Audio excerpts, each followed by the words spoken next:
ওগো, বলো। বাজারে যাবা না? দোকানের মাল আনতে হয় তো কিছু। দোকানে মাল না রয়েছে, আর দুই একদিন রাখ তারপরে। আর আমার বাড়ির তো কিছু নেই, আলু, পেঁয়াজ, রসুন। আবার তোমার একটা গামছা কিনতে হবে, আমার এক জোড়া জুতো কিনতে হবে। মনে নতুন জুতো কিন দিলাম আমি। ছিঁড়ে গেছে ওই না? দেখা দিন। এই দেখো, ছিঁড়া জুতো আজ কদিন ধরে পাই দিচ্ছি।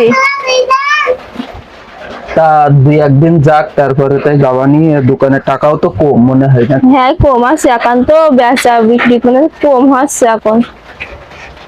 তা দুই একদিন যাক, তাহলে কালকে নাই পরশু দিন। তাহলে তো না খেয়েই থাকতে হবে আমাদের এই দুদিন। দুই একদিন হাওলাত বেড়াতে চালাও, তারপরে যাবানি। হাওলাত তো মিলি যে মেলা করে আনতে হবে না, তাদের হাওলাত শোধ করতে হবে। সেটা একই ব্যাপার, আগে নিয়ে আসলেও তো সেই খাওয়া হয়ে যাবে, আর পরে এনেও তো দিতে হবে, তাই? আচ্ছা, হবে। তা কদিন পর যাবা? আজকে কি বার? আজকে যে সোমবার। সোমবার আজকে। তাহলে মঙ্গল বুধবারের দিন যাবে। বুধবার। আচ্ছা।